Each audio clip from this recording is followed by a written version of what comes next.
तो 15 वर्ष से मैं सर लगातार अतिथि हूँ।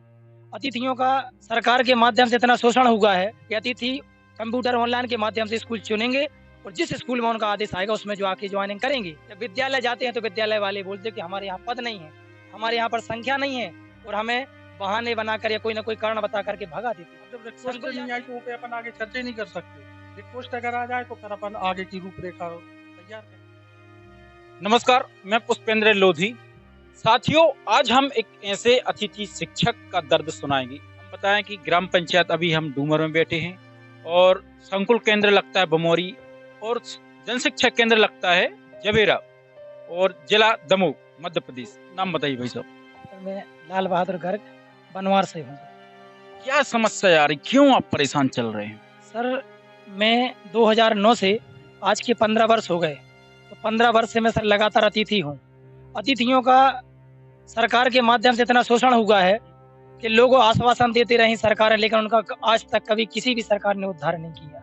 इस बार ऑनलाइन प्रक्रिया हुई कि अतिथि कंप्यूटर ऑनलाइन के माध्यम से स्कूल चुनेंगे और जिस स्कूल में उनका आदेश आएगा उसमें जो आके ज्वाइनिंग करेंगे। एक तरफ सरकार आदेश दे रही कि आप ज्वाइनिंग करिए, ज्वाइनिंग की तिथि निर्धारित कर दी। जब विद्यालय जाते हैं तो विद्यालय वाले बोलते हैं कि हमारे यहाँ पद नहीं है, हमारे यहाँ पर संख्या नहीं है और हमें बहाने बनाकर या कोई ना कोई कारण बता करके भगा देते हैं। संकुल जाते हैं, संकुल वाले भी बहाना बता रहे हैं। अगर अपन ब्लॉक के अधिकारी से बात करें तो ब्लॉक अधिकारी भी अपन को संतोषजनक उत्तर नहीं दे रहे। 5 दिन हो गए सर, आज तो मैं 5 दिन से लगातार कम से कम 3 बार डूमर आया हूँ। आज फिर से डूमर में बैठा हूँ, अभी भी डूमर, लेकिन कोई संतोष ना फोन पे सही जवाब दिया जा रहा ना सामने। अगर हम बताइए ऑनलाइन आदेश का मतलब क्या है, क्यों दिया? फिर अगर पद भरा है तो क्यों दिया? अगर पद खाली है तो ज्वाइनिंग क्यों नहीं हो रही? बच्चे कम थे तो उसमें हमारी क्या गलती थी? तो आपका क्या है कि आपने ऑनलाइन काउंसलिंग में नाम डाला था जी, तो वहाँ से आपको स्कूल अलॉट हुआ? स्कूल अलर्ट हुआ सर। ये अपने पास अलॉटमेंट लेटर है। स्कूल का नाम क्या है? स्कूल है एकीकृत माध्यमिक शाला डूमर, जिसके हम अपने पास में बैठे हुए हैं और हमारे पास ये आदेश भी रखा है। कौन से सब्जेक्ट के लिए आपने नाम डाला था? अंग्रेजी विषय के लिए। और मिडिल का एक नियम होता है कि मैथ, इंग्लिश और सामाजिक विज्ञान 3 टीचर रहते हैं। तो ये हमको ये आपका ये आदेश भी मिला था, कंप्यूटर से निकला है, स्कूल का नाम लिख के और अतिथि का नाम लिख के आया है और रिक्वेस्ट भी मैंने भेज दी है। कितने दिन पहले अलॉट हुआ था ये स्कूल? हुआ है सर हमारे पास, ये निकला है करीब 20 तारीख को। 20 तारीख को जी, आज जबकि कितनी 24 हो गए। 21 तारीख को मैं डीओ के पास भी गया था, स्कूल भी आया था। ये 21 तारीख को स्कूल की सील है, ये आप देखिए स्कूल वालों ने क्या लिख के दिया। ऐसा कि 20 तारीख को अलॉट हुआ, आज है 24।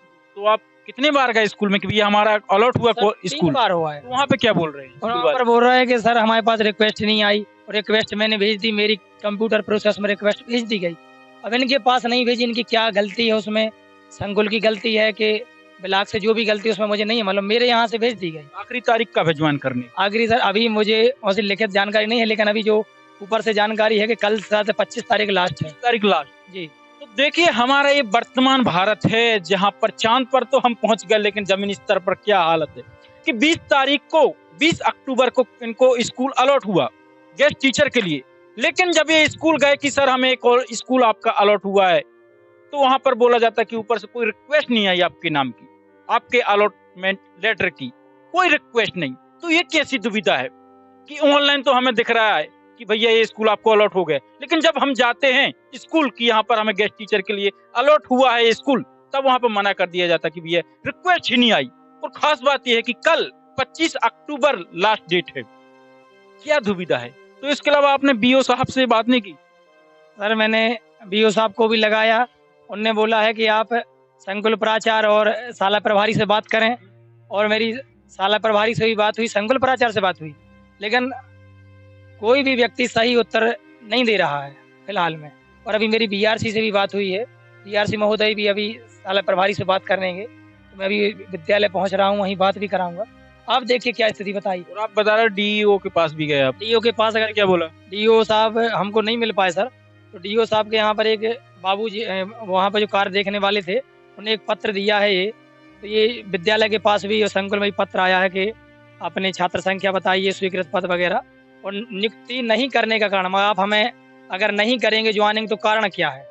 सर रिक्वेस्ट नहीं आई तो बीआरसी महोदय तो पूछना चाहते हैं अभी बीआर कहाँ अटक गई रिक्वेस्ट? 4 दिन से अटकी पड़ी है। हमने भेजी है, आपके यहाँ नहीं आई तो बीच में कहाँ फंसे? इससे अच्छा तो कबूतरों वाला जमाना था, कबूतर के माध्यम से चिट्ठी भेजते थे, कम से कम वो 2-3 दिन में पहुंच ही जाता था। लेकिन ऑनलाइन सिस्टम 4 दिन से रिक्वेस्ट बीच में गायब है, कहाँ फंस गई?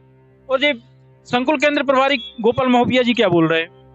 महोबा जी कल मिल नहीं पाए थे, जिला मीटिंग में उपस्थित थे। तो अभी मेरी आज बात हुई तो उन्होंने बोला कि शाला प्रभारी से आप बात करें। शाला प्रभारी बोलते हैं महोबिया जी से बात करें। तो अब मुझे ये नहीं है कि भाई मैं तो पहले मेरा शाला प्रभारी के यहाँ जाने का नहीं है, मैं शाला प्रभारी गया। शाला प्रभारी जी इस प्रोसेस को आगे बढ़ाएं, संकुल को जो भी जैसी प्रोसेस हो सब अपना कार्य करते चलें। और हमारा कोई सर बस हम परेशान हो गए ज़्यादा से ज़्यादा। साथियों अभी हम बैठे हुए हैं माध्यमिक विद्यालय डूमर में और यहाँ के जो हेडमास्टर हैं उनसे हम जानेंगे कि आखिर रिक्वेस्ट आई है या नहीं आई। तो सर जो भाई साहब बोल रहे हैं कि इन्हें ऑनलाइन तो उनको स्कूल अलॉट हो गया है, लेकिन इनका कहना है कि आप बोल रहे हैं कि रिक्वेस्ट नहीं आई हमारे पास। नहीं आई ना। इसके पहले भी जो टीचर अपन ने अतिथि में रखा है उनकी भी रिक्वेस्ट हमारे पास नहीं आई। किसके पास आई थी उनकी रिक्वेस्ट? हमारे शाला के अधीनस्थ शिक्षक पदस्थ हैं जो श्री देवेंद्र सिंह ठाकुर, उनके यहाँ आई थी। तो उनसे भी अपन ने संपर्क किया तो उनके यहाँ भी नहीं आई। अब जब रिक्वेस्ट नहीं आई तो वो पे अपन आगे चर्चा नहीं कर सकते। रिक्वेस्ट अगर आ जाए तो फिर अपन आगे की रूपरेखा तैयार करें, फिर उनको बताएं कि भाई इस परिस्थिति क्या है, हो सकता है कि नहीं हो सकता। अभी बोर्ड ने तो अपना काम पूरा किया है, तो जब अभी हमारे पास कोई आया ही नहीं है वैसा प्रिंट लेके वो आए हैं, तो प्रिंट से कुछ नहीं। जब तक रिक्वेस्ट नहीं आएगी, सब MP ऑनलाइन से सब नियुक्ति हो रही है, इस वजह से अभी दिक्कत है। सर ऑप्शन तो होगा सर कि अगर रिक्वेस्ट नहीं आ रही तो कुछ दूसरा ऑप्शन हो? दूसरा ऑप्शन अभी तो इस वर्ष तो नहीं है। कल 25 तारीख है, हो सकता कल आखिरी डेट है शायद। एक और हमने जनशिक्षा केंद्र प्रभारी थे जबीरा के वाजपेयी जी, तो उनसे बोला था तो उन्होंने बोला कि आप विद्यालय में जाके हेडमास्टर जी से संपर्क करें। तो यहाँ पे आए तो सर ने बोला कि जब हमारे पास रिक्वेस्ट ही नहीं आई तो हम क्या कर सकते हैं। तो मेन दिक्कत ये है कि जब भाई साहब का अलॉट हो गया है स्कूल, उसके बाद रिक्वेस्ट नहीं आई तो आखिर समस्या कहाँ जा रही है। इसके अलावा एक और जनशिक्षा केंद्र जो प्रभारी थे जबीरा के, उन्होंने कहा कि हम संकुल केंद्र जो प्रभारी हैं गोपाल महोबिया जी, उनके ऊपर ज़्यादा हम प्रेशर नहीं डालते हैं। जब हमने बोला कि क्यों नहीं डालते, आप क्यों नहीं उनको आदेश देंगे कि भैया रिक्वेस्ट कहाँ फंस रही, जाँच तो की जाए, तो उन्होंने बोला कि गोपाल महोबिया जी के भैया हैं ओम प्रकाश महोबिया जी, वो जबीरा विधानसभा के स्वतंत्र प्रभार राज्य मंत्री धर्मेंद्र लोधी जी के PA हैं। इस वजह से हम डरते हैं, उनको ज्यादा प्रेशर नहीं डालते। और ये बात हमने नहीं, हमारे साथ जो बैठे हैं भाई साहब इनने भी सुनी थी। तो आखिर क्या स्थिति है हमारे इस क्षेत्र की? तो सर आपका कुछ भी काम नहीं है, कुछ भी नहीं कर सकते आप? इसमें हम कुछ नहीं कर सकते अभी, जब तक रिक्वेस्ट नहीं आए। रिक्वेस्ट आएगी उसके बाद हम इनको माने रख सकते हैं और नहीं भी रख सकते, दोनों चीजें। ऐसा नहीं है कि रिक्वेस्ट आ जाए और हम इनके हमें आवश्यकता होगी। दर संख्या के हिसाब से जो शासन के दिशा निर्देश है, उस दिशा निर्देश के अनुसार इनको हम ज्वाइनिंग दिलवाएंगे। ऐसा कहीं और देखा गया कि जैसे मनपसंद भर्ती करवाने के लिए कभी कभी भी ऐसा होता है? आप देख सकते हैं फोन हमारे पास है, लोगों को संदेह रहता है कि शायद इसलिए सर बोल रहे हो। हमने प्रिंट भेजा। ऐसा कुछ नहीं है, हमारे नजदीकी पंडित जी है, वैसे भी हम जान परिचय पहले से भी है और हमें बड़ी खुशी है अगर वो यहाँ आ जाए। पर है शासन के नियम अनुसार, शासन के जो नियम होंगे उसी के अनुसार हमें भी काम करना पड़ेगा। इधर से तो सर ने बोला कि रिक्वेस्ट नहीं आई हमारे पास। तो हम 2-3 बार आए, सर का उत्तर वही है और सर में कोई दिक्कत नहीं। सर अपनी तरफ से जो भी उनके पास जानकारी है उनकी तरफ से सही बता रहे हैं। उनके पास रिक्वेस्ट नहीं आई, हमने भेजी है। हमने भी सर को बताया कि हमारे पास भेजने का प्रूफ है। ऑनलाइन जैसे प्रक्रिया, सर ने बोला कि ऑनलाइन नहीं आई तो हमने ऑनलाइन भेजी है। PO वाजपेयी साहब है, उन्होंने क्या बोला था आपसे? ये बोला कि आप संकुल प्रभारी हो, शाला प्रभारी से समझिए। जब हमारे पास जबीरा में कुछ काम आएगा तो हम देखेंगे। अलग अलग कार्य क्षेत्र बटे हैं, उस हिसाब से उनके अलग अलग एरिया है। अब एक मिडिल क्लास से भी लोअर क्लास का व्यक्ति अब इससे ज्यादा क्या कर सकता है कि BO साहब के पास गया तो उन्होंने बोला कि संकुल प्रभारी और जो विद्यालय उनके HM से समझिए। तब ये संकुल प्रभारी के पास गए तो उन्होंने बोला कि जाकर विद्यालय HM से समझिए, हेडमास्टर से। अब यहाँ हेडमास्टर साहब के पास आए तो उन्होंने बोला कि हमारे पास रिक्वेस्ट ही नहीं आई, तो हम क्या कर सकते हैं? तो अब कहाँ जाए व्यक्ति, क्या करने लगे? ये 2024 का भारत है, जब हमारा देश चांद पर पहुंच गया है, लेकिन अभी भी जमीनी स्तर पर क्या हालत बनी हुई है ये आप देख ही सकते हैं कि भैया कहाँ जाए व्यक्ति। कोई लखपति करोड़पति नहीं कि फटाक से मंत्री के पास जाए, DO के पास अलग से मिले जाके, जबकि DO को सबके पास भी गए लेकिन मिले नहीं। अब एक दिन जाने से 200 रुपये खर्च होते हैं आने जाने किराए। अब 2 बार चले जाएंगे तो 15 दिन की मजदूरी खत्म हो जाएगी, खाने पीने के लाले पड़ जाएंगे।